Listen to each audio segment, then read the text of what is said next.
e one, e two, e one, e two, e three, e four.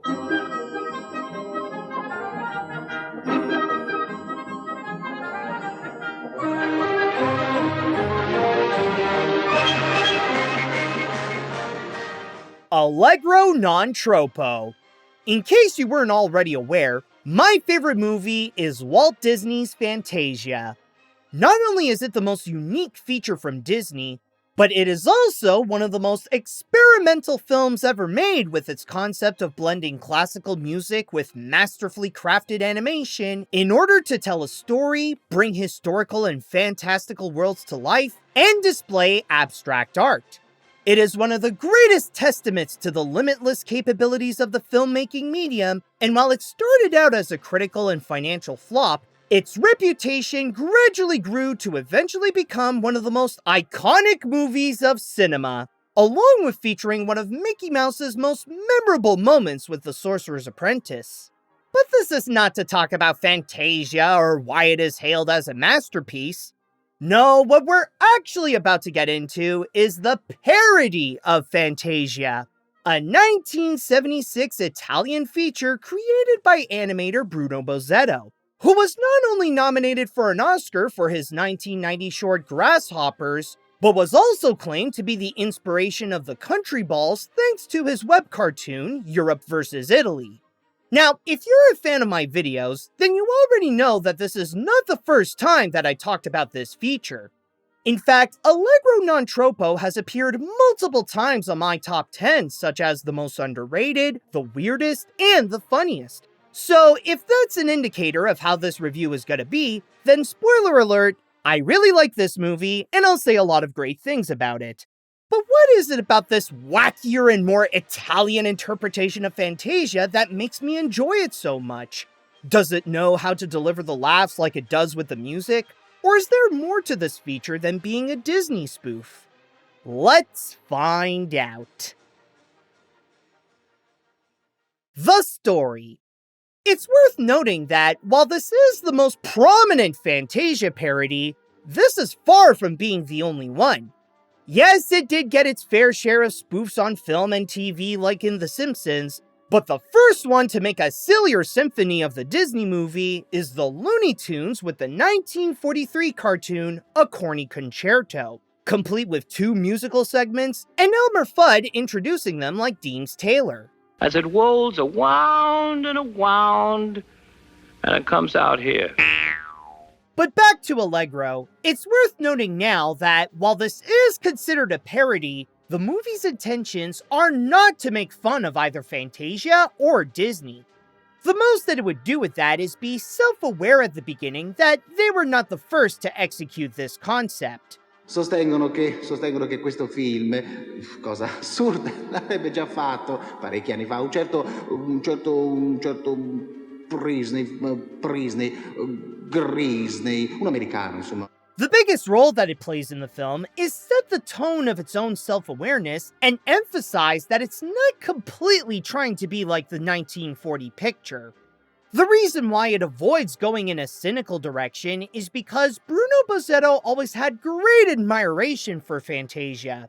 So much so that he made Allegro Non Troppo an homage to the Disney film as much as it is a parody.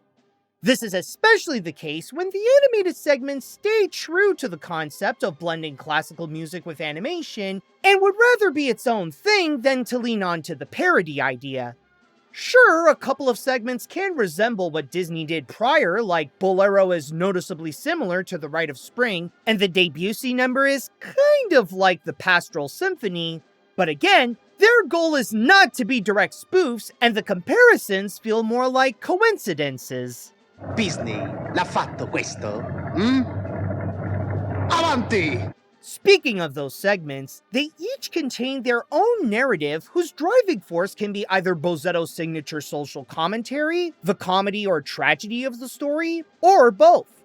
First, there's Debussy's prelude to the Afternoon of a Faun, where a satyr tries and fails to match up with a woman, highlighting what it feels like to be lonely at an older age.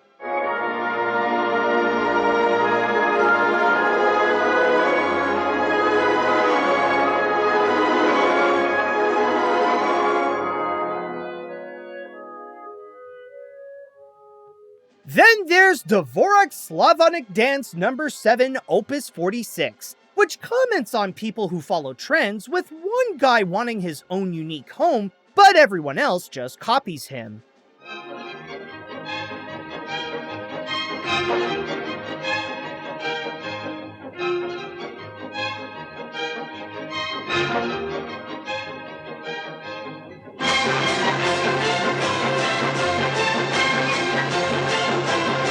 Next is Ravel's Bolero, presenting the history of evolution from the dawn of time up to the modern age where man ultimately messed up the momentum of life.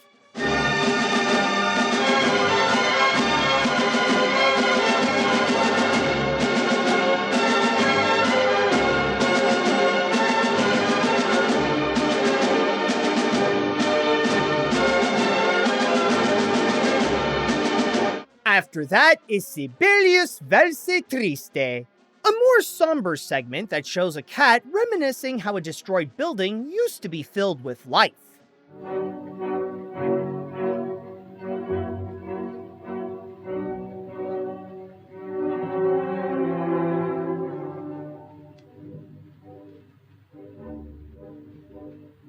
This leads to Vivaldi's Concerto in C Major, where a bee's meal keeps getting interrupted by a love-struck couple.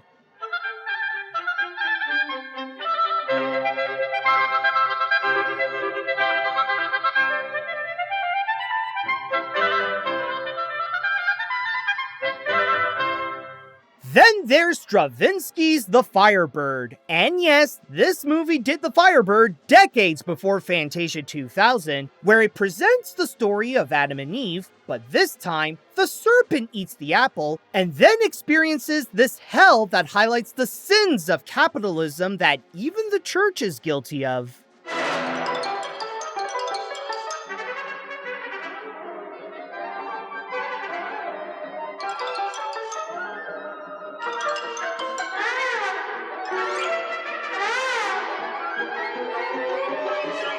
And for the finale, it ends this off on a note that fits the movie seamlessly well by throwing out bits of musical pieces while scavenging for the right ending, and then blowing the whole world up.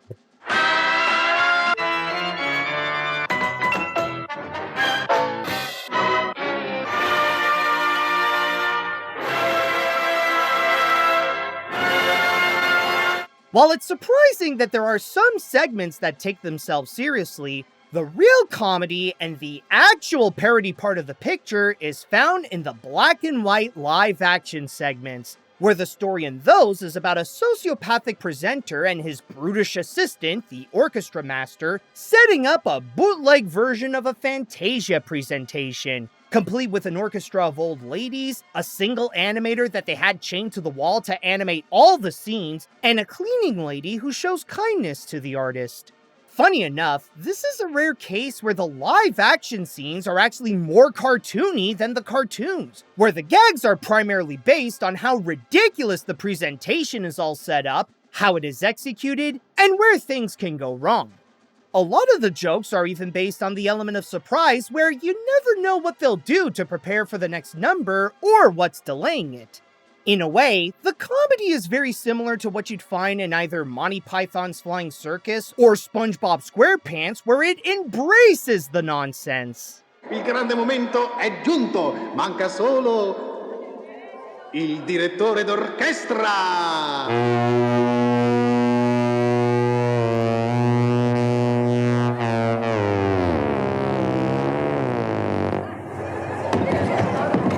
However, one criticism I'll get out of the way now is that I understand if the tone is not for everyone. Outside of the animated segments, the first half does feel like it could get a bit slow, and the gags are on the edge of being less funny and more mean-spirited, where they are mostly based on how the villains poorly treat the old ladies and the animator.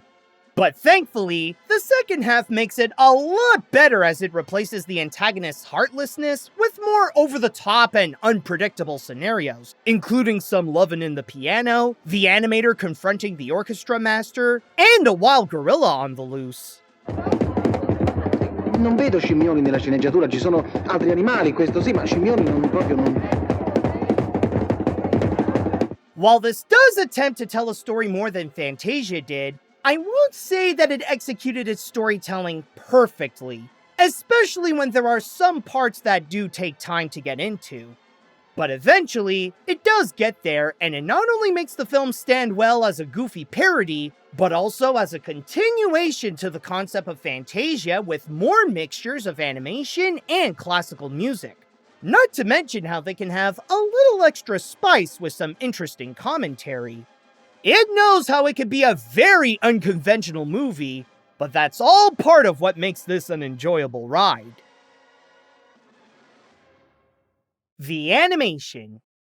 In Fantasia, the style of the animation is mostly consistent with each segment, sticking to the studio's signature design that the animators knew how to do best, with a few exceptions that go more abstract. In Allegro Non Troppo, however, the animated segments have a wider variety of styles that help make them distinct from one another, not just with their designs, but also in the way that the scenes were animated. When looking into each of the segments, the first with the Debussy piece leads on a more simplistic look, where the vibrant watercolor backgrounds surround the inhabitants to highlight how this is a fantastical paradise of love. In fact, even the characters themselves are uniquely colorful to show how they are filled with that love and life, which contrasts the main satyr, who isn't getting some, with how his body is mostly a gray hue with naturally white hair.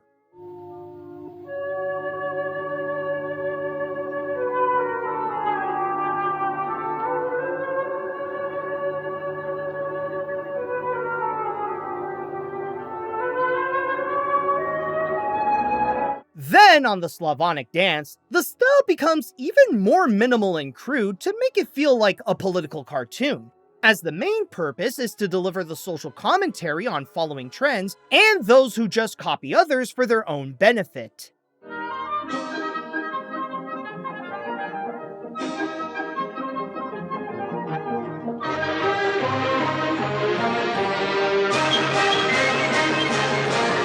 On Bolero, safe to say that this is a lot more psychedelic than what Disney did with The Rite of Spring. Not only is the animation a lot more fluid and detailed compared to the previous segments, but this is where the team really showed off what they could do, displaying many unique and bizarre-looking creatures, showing them in interesting camera angles, and constantly having them transform as they march through life and adapt to the history of the Earth.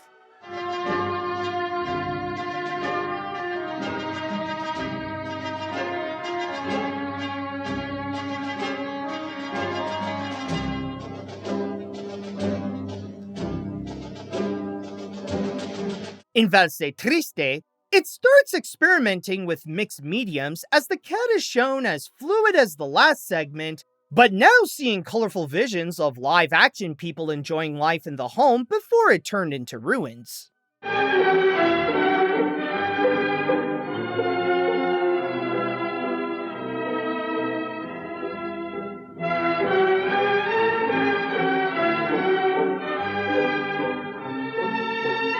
Moving on to Concerto, it goes back to the look of the Debussy number, with watercolors filling the scene with artistically natural beauty, and the bee having a cute and simple design, but the animation itself is less limited, especially with incorporating the giant couple who are depicted as more realistic.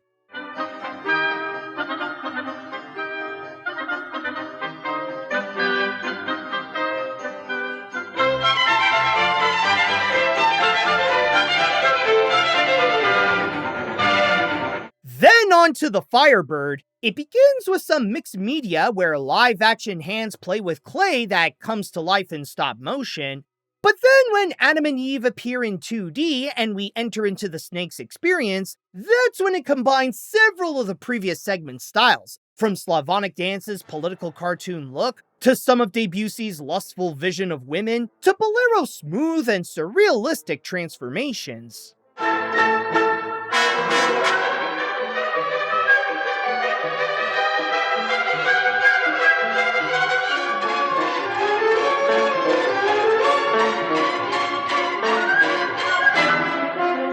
And then in the finale, well, anything goes. With a movie that can be quite chaotic, so too are the visuals that unleash many different styles as it tries to find a suitable ending for the picture.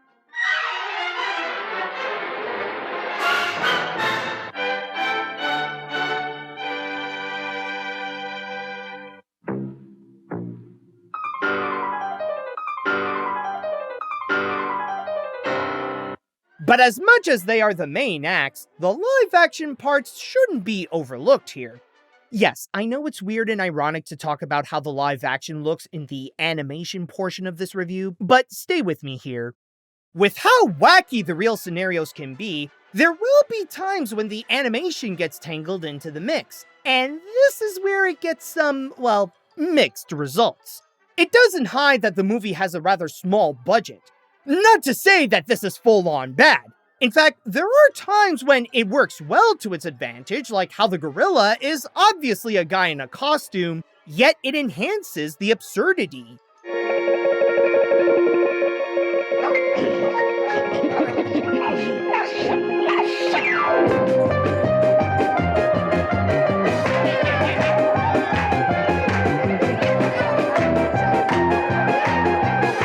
But then there are times when the inclusion of animation doesn't blend well with its environment. Listen, I understand that it's next to impossible to achieve the same effects that Roger Rabbit did, and I get what it wants to try to do with the cartoons in the real world, but the separation between what's animated and what's real is a little too prominent where they stick out from the scenes more than they should.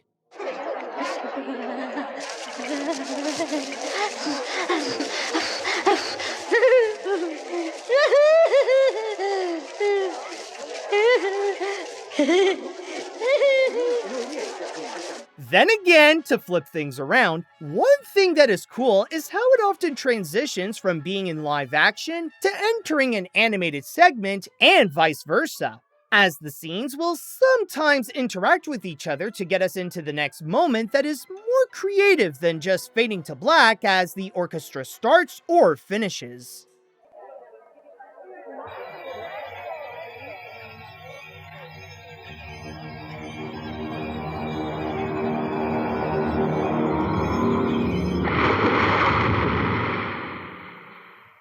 Is the animation entirely on the same level of Fantasia? Maybe not, but that doesn't take away that the artistry within is still fantastic with more different styles to play with. Not to mention how they work well to serve their purpose for the segment to capture the emotion it was going for, or to convey the message that it wants to say. Even if this movie is a parody, the animation does a great job to continue experimenting with the concept of matching itself with classical music. The characters. Since this is a little more story-oriented than Fantasia in both the animated segments and the live-action moments, there are some characters to discuss about in the feature. And I will give them credit that they serve their purpose well for their respective scenes. Sure, most of their memorability can be debatable because their screen time is very limited, but when they show up, they help make the segment strong and successfully sell the mood and/or the message.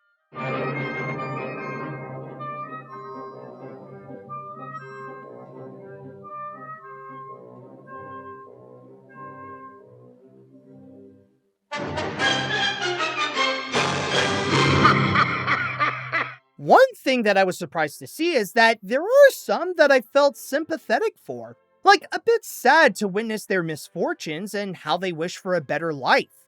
Yes, it's guaranteed that you'll find a lot of tunes who can make you laugh, like the snake, the bee, and the man leading the copycats, not to mention a cameo from Bozzetto's popular character Mr. Rosie. But then you have the satyr and the cat who do very well to deliver other emotions, which showcases more of the Fantasia concept's other abilities, as the satyr fails to escape his loneliness while he is surrounded by the romance that can never be his, despite that his failed attempts were caused by his own arrogance. And the cat who longs for a simpler time when a destroyed building used to have people who are family and friends and fill the place with love.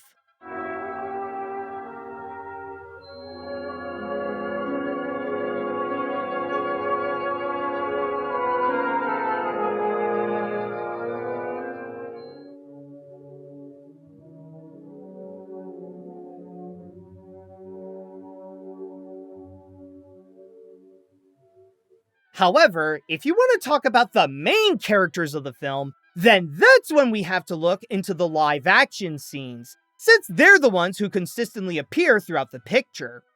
To start off, let's talk about the antagonists who organized this whole show.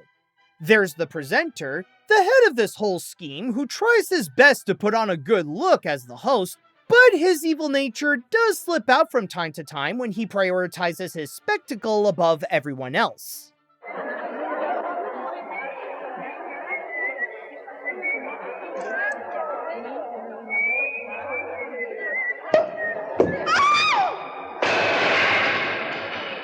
And alongside him is the orchestra master, who is more like the muscled minion that always has a cigar in his mouth, and the one who delivers the threats to make things go according to plan.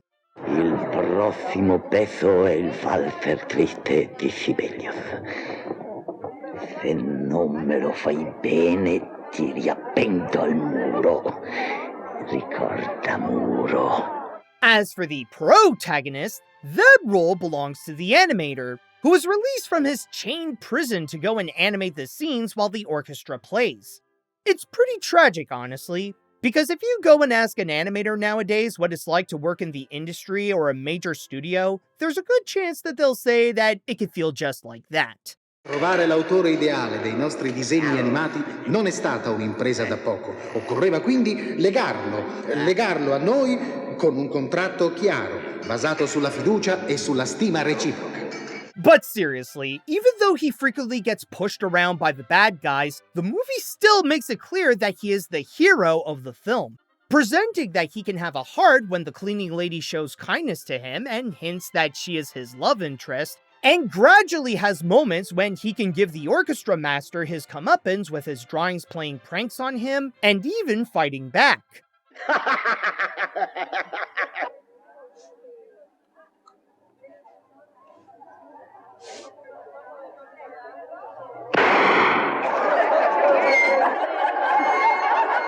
The only other characters worth mentioning that I can think of at this point are the old ladies in the orchestra who either watch the madness happen in front of them or get the receiving end of a slapstick gag, and the gorilla from the Bolero segment who comes out to add more fuel to the madness, either to cause destruction, put on his own show with the animator, or get swept away by a very excited grandma.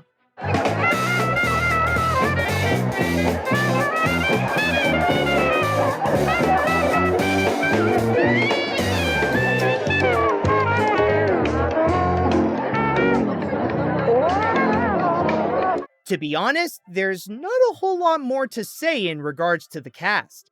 Considering that this is a Fantasia movie that acts more like a cartoon with a set of smaller actual cartoons within, having character development or arcs is not among the feature's priorities.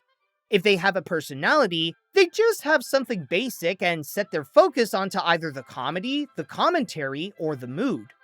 Does that mean that the characters are weak? Absolutely not.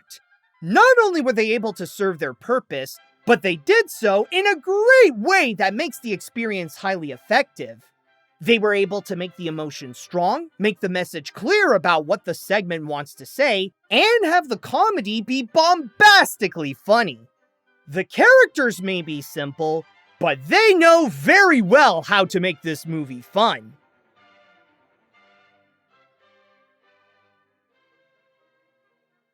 This may often be considered a Fantasia parody, but it's actually much more than that.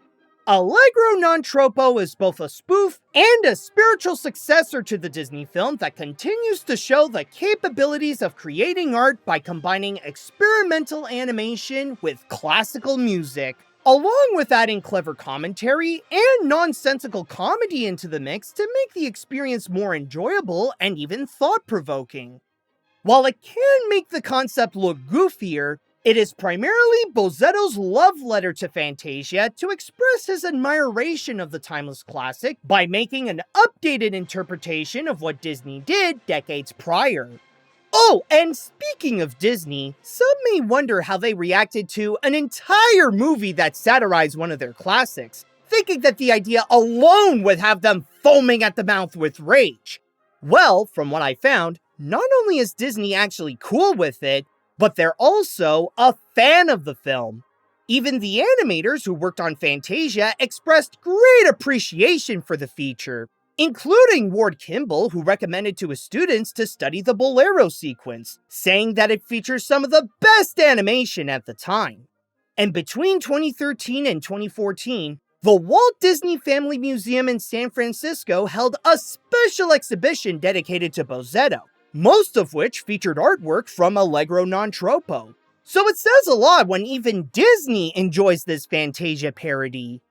If you're like me and you consider yourself an animation fan, especially if you call Fantasia as one of your favorite movies, or if you enjoy over-the-top comedies that can be as wacky as a Looney Tunes cartoon, then I highly recommend you check this out. It may take some extra effort to find it, especially a version that can offer subs for those who don't speak Italian, but I promise that it'll be worth it. Also, if you had a great time with this review, then give this a like and come subscribe to my channel. There are a lot more fun animated films to discover, and the craziness you saw here is only the beginning. Not only do I think this is a great parody of Fantasia, but I'd even dare say that this could be a better Fantasia sequel than Fantasia 2000. Sure, it may not technically be as much of a masterpiece as the Disney film, but it's still worth giving an honor to the movie that made Bruno Bozzetto an animation legend.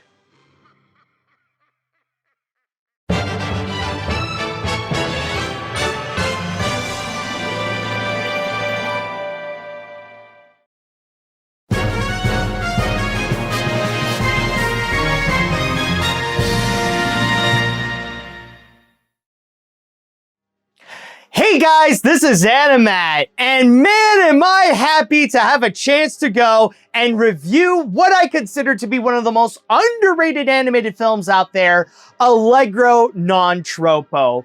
In fact, I'd even say that this is part of what I love to do with my videos and with my reviews and just with my platform in general, that I could take this moment to go and highlight a movie that I highly enjoy and that I believe deserves a much greater spotlight for more people to go and actually check out. In fact, that's kind of the beauty with these reviews and just making these videos about animation in general. It's more of like what it should be and like the role of what cartoon reviewers should do in general, to go and actually give out a spotlight for underrated animation, whether it be from TV shows, movies, or whatever, and present them to their audience so that maybe one day that underrated project could go and actually grow and have more people to go and check it out and have like a bigger fan base years after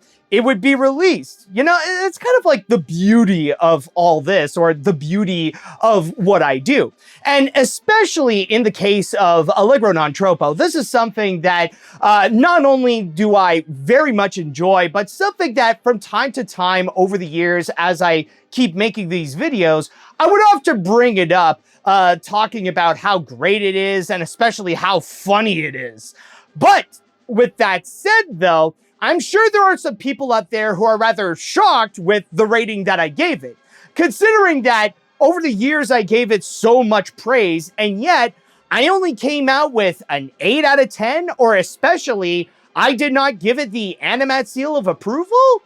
Well, this is where I just want to go and tell you that there is a difference between rating something as a movie critic and enjoying it personally. And those can sometimes be two completely different things, where I would go and get into my movie critic mode, and then I would go and discuss about the feature, discussing about its quality, some of the pros and cons and all that kind of stuff. But then there is also that other side where, you know, I don't have to go and think that, and I could just enjoy the movie as is. And I will say, like, even though, yes, 8 out of 10 is still a very good score, I will say that in terms of my personal enjoyment, I really love this more than just a simple movie that would get an 8 out of 10. it's still something I highly recommend, regardless if it's just coming from me personally or me as a movie critic. In a way, it's very much like how I feel with Hoodwinked. Now, when I reviewed Hoodwinked, that didn't get a very high score either, especially when, well, it's unavoidable to go and say that the animation just doesn't look good. But that doesn't change that I still very much enjoy Hoodwinked and that I consider it to be one of the funniest animated films out there. And the same can be said with Allegro Non Troppo. I find it to be not just one of the most underrated movies or one of the most underrated animated movies, but also one of the funniest animated films out there. And again, I highly recommend that you go check it out whenever you go and get the chance. And take it from a Disney guy like me and someone who considers Fantasia my personal favorite movie. If I approve of Allegro Non Troppo and that I love it, then that should go and tell you that it definitely is worth a watch. All right, so with that said, it is now time that we shall move on from Allegro Non Troppo, and we will go and look into our next review from a Patreon request. Yes, and this time around, this Patreon request will be from Tom Jackson. So, before I go any further, I just want to go and say that if you would like to be like Tom Jackson and you want to go and support my work and get some amazing rewards, including but not limited to seeing my videos before anyone else and watching them uncut, then all you have to do is go to patreon.com/animat. But at the same time, if you would like to suggest an animated film you would like me to review and that I would put onto the animation hat, then all you have to do is write me an email at animatsreviews@gmail.com. So, with that said, what is it that Tom Jackson asked me to review this time? Well, one thing that I will say is that this is going to be a very fascinating review and an often requested review, regardless if it's either from people on Patreon or on the animation hat or just people commenting in general. This is one that I've often been asked to look into this one.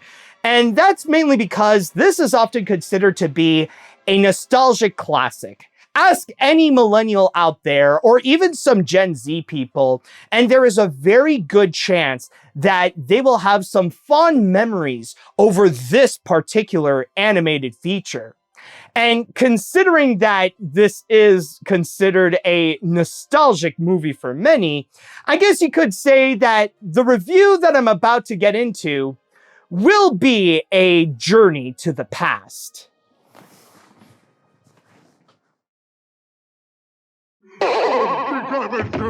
Lettori, e tema del